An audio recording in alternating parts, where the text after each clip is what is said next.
ओम गुरु ब्रह्मा गुरु विष्णु गुरुदेव महेश्वरा गुरु साक्षात परम ब्रह्म तस्मै श्री गुरुवे नमः। आज की कथा में बीनु छल विश्वनाथ पद नेहु राम भगत कर लक्षण एहु। छल कपट के बिना शंकर जी के चरणों में प्रेम होना राम भक्ति का लक्षण है। श्री राम कृष्ण और शंकर में भेद मत रखना, तीनों एक ही हैं। त्रेधा आस्थित आत्मने। कबीरदास जी कहते हैं जो कबीरा कुआं एक है पनिहारी अनेक, बर्तन सबके न्यारे हैं पर पानी सब में एक। कभी आपने सोचा कि तत्व एक है। राम के उपासक जो तिलक लगाते हैं सफेद और बीच में लाल श्री को ध्यान से देखें तो त्रिशूल लगता है। कितनी एकता है। राम के उपासक माथे पर तिलक लगाते हैं और बीच में स्त्री करते हैं कंकु। दोनों ओर सफेद या केसरी रंग का। ये तीनों रेखाएं त्रिशूल का निशान है, अर्थात शिव तत्व को स्वीकार करो। शिव जी के भक्त भस्म लगाते हैं और उसको क्या करते हैं तो तिरछा लगाते हैं जैसे धनुष का आकार। शंकर जी के उपासक सारंग को स्वीकार करते हैं। दोनों एक है। एक जो है खरा चंदन लगाते हैं और एक जो है त्रिपुंड लगाते हैं, ऐसे लगाते हैं। तो अगर इसको भी खरा कर दोगे तो वही चीज बन जाएगा ना। चीज एक ही है। आचार्य को यह मालूम नहीं था कि राम को मानने वाले शिव का नाम नहीं लें और शिव को मानने वाले श्री राम श्री कृष्ण से अलग हो। बाबा जी जो है दोनों एक ही तत्व है। बर्तन अलग अलग है, पानी तो एक ही है ना। श्रोता का मर्म न समझ सके तो वक्ता का मार्गदर्शन केवल श्रम बन जाता है।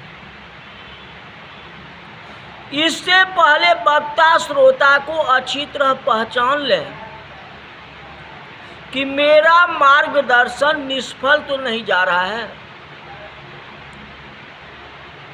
एक कथा है, एक संत आश्रम के द्वार पर बैठा था। वहां से एक पथिक निकला।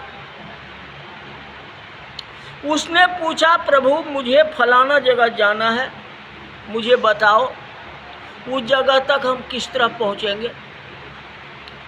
संत ने सच्चा मार्गदर्शन न दिया। कहा यहाँ से सीधा जाना, फिर दाईं तरफ मुड़ जाना, वहाँ फलाना पेड़ आएगा, वहाँ से बाईं ओर मुड़ जाना और इतना चलोगे तो आपको अपना गंतव्य स्थान जो है प्राप्त हो जाएगा। संत के कथा अनुसार वह चलने लगा। परिणाम यह निकला को आदमी पहले जहां था फिर वहीं आ गया। घूमा जैसे कहा, बोला ठीक है, फिर उसी जगह आ गया।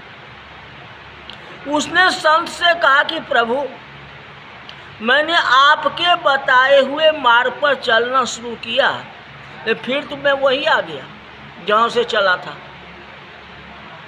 संत ने कहा ठीक है, मैंने आपको जानबूझ करके गलत मार्ग का दर्शन दिया था। मैं जानना चाहता था कि आप उस जगह जाना चाहते थे या खाली पूछ ही रहे थे? मुझे विश्वास हो गया कि आप सही जगह जाना चाहते हो। अब मैं आपको सही रास्ता बतलाता हूँ। तो जागबल जी महाराज भरद्वाज जी का वही किए। शिव और पार्वती का कथा पहले सुनाए, अब जो रास्ता सीधा पकड़ेंगे भगवान राम की कथा की ओर। राम कथा कहने वाले को शिव कथा कह के परीक्षा ले लेना चाहिए, ऐसे नहीं करना चाहिए। अब कोई बड़ी कथा कहते हो तो पहले छोटी कथा कहो, और छोटी कथा के बाद बड़ी कहो। जब छोटी कथा कोई सुनेगा तब तो बड़ी कथा सुन सकता है, और छोटी कथा सुना ही नहीं तो बड़ी कथा कैसे सुन सकता? नियम बन। उसी प्रकार जागबल जी को विश्वास हो गया कि भरद्वाजी राम के उपासक हैं। अब मैं राम कथा की तरफ उनको ध्यान खींचता हूँ। तो जागबल जी कहते हैं, महर्षि कैलाश का मैंने वर्णन किया। अनेक सिद्ध पुरुष संत साधु कैलाश की गुफाओं में रहने लगे। शिव पार्वती के दिव्य जीवन की कहानी किन शब्द में बताऊं? एक दिन की घटना है। सुबह का समय था। अपने सभी कार्यों से निवृत्त होकर के शिवजी मृग चर्म बिछा के बैठे थे। गोस्वामी जी आज शिवजी को वस्त्र पहनाते हैं। इतना काल कहीं नहीं लिखा हुआ है, कहीं जो है वस्त्र नहीं लिखा। आज जो है दिव्य मृग चर्म बिछा के बैठे हुए थे। भुज प्रलंब परिधान मुनि चीरा, भुज प्रलंब परिधान मुनि चीरा। शिवजी ने वस्त्र पहने हैं और शरीर पर भस्म लगाई और माथे पर त्रिपुंड शोभित है और मस्तक से गंगा बहती है। शिवजी आज अति प्रसन्न लग रहे हैं। गौर स्वरूप वातावरण शीतल। पार्वती जी को लगा कि शिवजी आज बहुत प्रसन्न है, बहुत खुश है। जटा मुकुट सुर सरित शिरो, अलोचन नलिन विशाल। नीलकंठ लावण्य निधि, असोई बाल विदु ब्याल। जटा का मुकुट, गंगा बहे, कमल समान विशाल नेत्र और कंठ में विश्व लावण्य का खजाना और चंद्रमा शोभित है। कथा के पहले ये दोहा आता है। इसका मतलब यह है कि शंकर जी कथा कहने जा रहे हैं। इस दोहे में शंकर जी के स्वरूप के साथ वक्ताओं के गुण वक्ता जैसा होना चाहिए। इसका निरूपण जो है गोस्वामी जी किया। कहते उस पर नजर डाला, ध्यान से सुनना। जटा मुकुट सुर सरित शिरो, वक्ता के मस्तक पर जटा होनी चाहिए। शर्त यह है कि जटा स्थूल शरीर में नहीं। जटा जन्म जन्म की मेरे और आपके संसार की झंझट है। इसे व्यक्ति को मस्तक पर रखना चाहिए। उसे सहन करने की जटा बांध लेना चाहिए। कोई भार का सहन जो है मस्तक ही कर सकता है, दूसरा नहीं कर सकता, शरीर नहीं कर सकता। उस झंझट को जो है, उस जटा को जो है शिवजी ने अपने माथे पर रख लिया।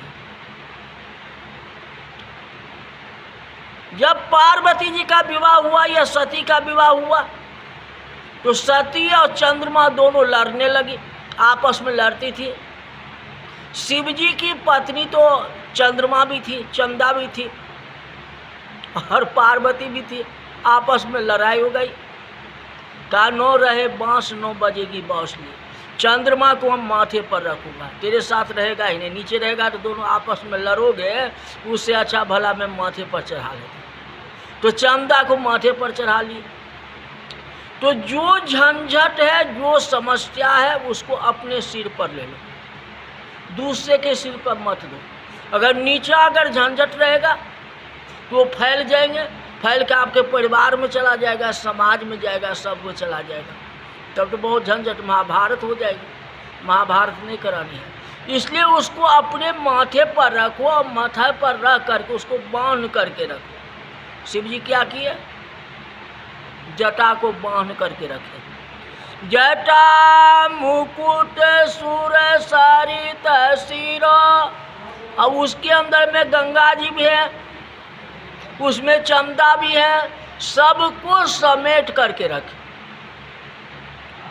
वक्ता इस प्रकार निर्णय करता है, झंझट विपत्ति उपाधि को जटा में बांध देता है। इस प्रकार बांधना है कि उसमें संताप अशांति न भय, भक्ति की गंगा बहना चाहिए और भक्ति की गंगा जो है बाहर न जाए। अगर जटा खुला रहेगा तो सारे ज्ञान जो है, भक्ति जो है बाहर भाग जाएगी। शिव जी जब तक जटा बांधे थे तो गंगा उसी में स्थिर रही, और जैसे ही जटा खोली तो गंगा जी चारों तरफ फैल गई। पहले तो बांध करके रखती, आगे चलने नहीं दी। तो वही बात है, भक्ति को बांध के रखो जो बाहर नहीं जाए, झंझट को बांध करके रखो। जटा का बांधना जो है ज्ञान का प्रतीक है। मैं अपने ज्ञान को बांध करके रखूं, उसमें से गंगा को प्रकट करना, ज्ञान से अज्ञान प्रकट नहीं करना, ज्ञान से ज्ञान ही प्रकट करनी। ये जो है भक्ति का प्रतीक है। मस्तक में से भक्ति बहनी चाहिए। ज्ञान की गंगा बहाते चलो, हरि ज्ञान की गंगा बहाते चलो, ज्योति से ज्योति जगाते चलो, ज्योति से ज्योति जगाते चलो। तो ज्ञान से ज्ञान को जगाओ, अज्ञान से अज्ञान को जगाओगे तो संसार झंझटों में फंस जाओगे, विकार आ जाएगा। इसीलिए चोटी को बांध करके रखो, जटा को बांध के रखो, बाल को बांध करके रखना चाहिए। दूसरा लक्षण यह है, जो शंकर जी के नेत्र कमल के समान है। कहते लोचन नलिन, अब वक्ता की आंख जो है कमल जैसे निसंग है। वक्ता की आंखें निर्लेप होना चाहिए, बिल्कुल साफ होना चाहिए। उनके आंखों में केवल परमात्मा की छाया होनी चाहिए, बाद बाकी किसी की छाया नहीं होना चाहिए। वक्ता का दृष्टि विशेष होना चाहिए, दृष्टि में कोई प्रकार की जो है पाप की वासना नहीं होना चाहिए, निर्विकार होना चाहिए। लोचन नलिन, आंख में हरि के सिवाय, आंख में राम के सिवाय कुछ नहीं होना चाहिए। कहते काशी के बाजार में वृद्ध कबीरदास जी जा रहे थे, तो उन्हें रास्ते में एक भाई मिला और कहने लगा, कबीर जी आप वृद्ध हो गए हो। कबीर जी बोले, हाँ अवस्था है तो शरीर है। वह बोला, तो आप ऐसा करो, आपको ठीक से दिखाई नहीं देता हो तो गुस्सा लगाएंगे, सुरमा लगाएंगे, थोड़ी ठंडक नेत्र में बहेगी। कबीर जी मुस्कुरा दिए, बोला यदि आपके पास न हो तो मैं ला दूँ, थोड़ा काजल डालो, ठंडक रहेगी। कबीर जी ने तुरंत एक दोहा कहा कि कबीर काजर रेखहूँ अब तो डारी न जाए, नैन में प्रीतम रम रहा दूजो कहाँ समाए।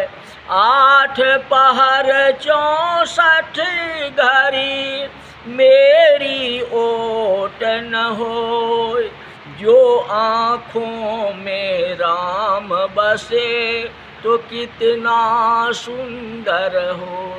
इस आँख में भगवान राम को बसा लो, इस आँखों में शिव जी को बसा लो और मन लगा के कथा सुनो, आपकी मनोकामनाएं पूर्ण होगी, सुखी जीवन रहेगा। वो शंकर भगवान की जय।